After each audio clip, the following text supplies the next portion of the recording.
What's going on, people? It's your boy UTX, the Prophecy. Honestly, stopping the realest illest dude on this PS4. You see, most of the commentators, they faded way overrated. And I forget to mention to y'all that I happen to be the greatest, and that's the truth. I said that's the truth. What's going on, people? As you see, I am playing NBA 2K14 with my boy King Doom, iStyle, Godzilla, and Stealthy. And we on the part, as I just get blocked right there. So right now, the video that I'm bringing you is definitely an old video, but the topic I want to talk about really is Gamescom and what I feel about it. And this is my thoughts and opinions video. I'm gonna try to keep it short, sweet, and simple, as I just do an alley-oop to nobody. Anyway. First thing I want to talk about is Xbox press conference. I didn't see the whole thing, but I did see enough of it. So I'm going to announce the big things that they announced. If you didn't know, the big thing that they announced is Rise of Tomb Raider will be an Xbox exclusive, which is pretty big news for Xbox. They're trying to snatch up all the exclusives that they can, and I'm not mad at them. So that being said, how do I feel about that? Personally, I grew up a Tomb Raider fan. I can't honestly say I've beaten any of them, but I did grow up a Tomb Raider fan. I did play them all. The last one that come out, I actually played. The game glitched on me, made me start over from the very beginning, so I never got the chance to really get back into it. And I have it on the PS4 through GameFly, and it just... after you get, a certain distance in the video game and they make you start over, it kind of just takes all the fun factor out of you. So I never got to finish it. My wife finished it. She really enjoyed it, and a lot of people that I've spoken to did enjoy Tomb Raider. So that's big news for Xbox. Also coming up is the Halo 5 Guardians beta, which is big news, obviously. It'd be 4v4 on, I think it said 7 maps, different modes. Did I say Halo 4 or Halo 5? Okay, Halo 5. Yeah. So here's the thing: if you're a big Halo fan, and Halo is definitely a system seller, this is great news for Xbox fans all around the world. Another one is the Evolve beta, which is exclusively on Xbox, which comes out in January, which I don't think a lot of people actually know about. I actually participated in the Evolve pre-alpha. Can't really touch up on that too much, but I'm looking forward to the game itself.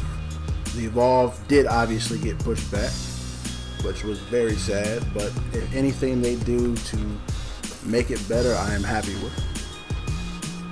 Now we're going to talk about some of the bundles that they came out with, that they announced.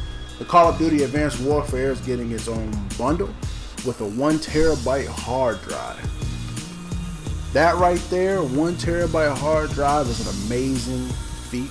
As you know, with the Xbox 360, when it first came out with, I'm going to say a 20 gigabyte hard drive. Could have been lower than that. Don't quote me. But I think it was 20 gigabytes. And in this lifespan, ended up on a 320 gigabyte, which I actually have. So with this 1 terabyte hard drive coming out now, fairly almost a year later, it will only go up from there. And I'm hoping that PlayStation goes that route, because 500 gigabytes is not enough for all these games that are coming out that are 60 gigabytes and download and stuff like that. So I actually have a 1 terabyte hard drive that I can put into my PS4. So I'm actually lucky with that. As well as, it doesn't come with the Kinect, and I think it's going to be $4.99. Could be wrong. Don't quote me. They also have an Xbox, a white Sunset Overdrive bundle that is going to be coming out. So there you have it. One of the things that is really big is Quantum Break. Quantum Break, they showed it. I think it was like an 8-minute gameplay, actual gameplay footage of the game, and I'm not gonna lie and be a fanboy or a pony or whatever you call it. I'm going to be honest and say that game looks amazing. I definitely want that game when I decide to get an Xbox One. It puts me in the same mind frame as Alan Wake, and there's another game that I forget what it's called,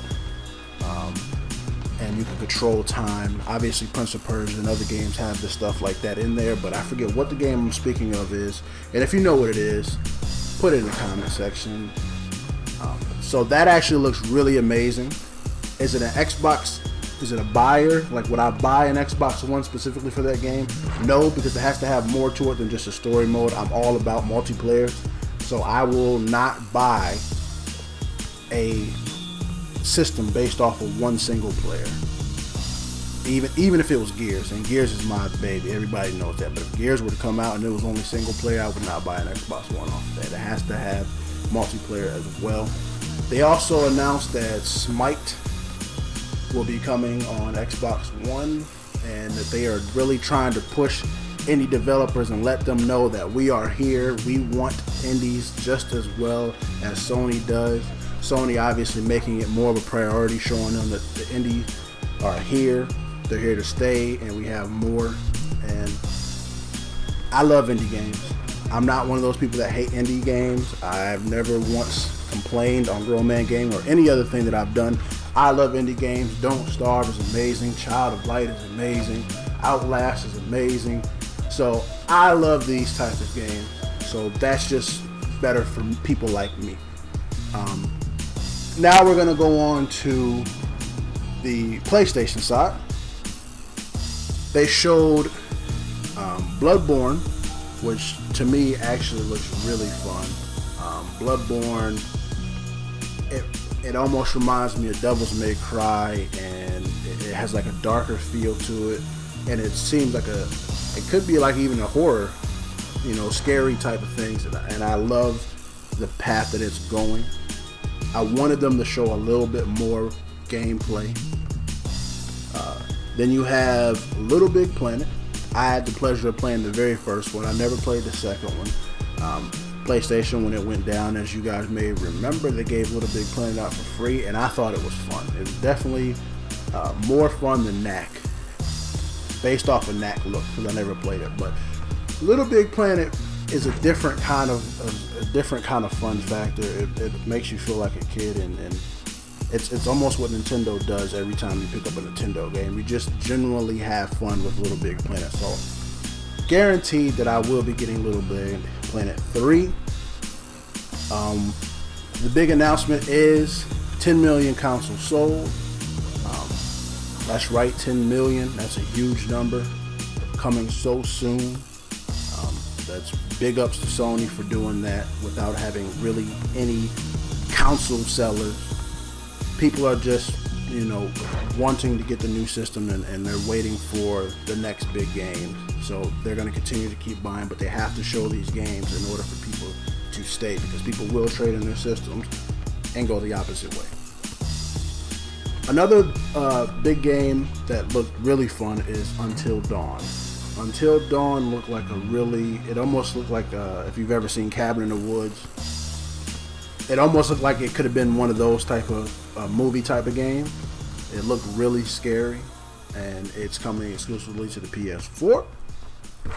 Another big thing is the share feature, which allows you to play with your friends even though they don't have the game.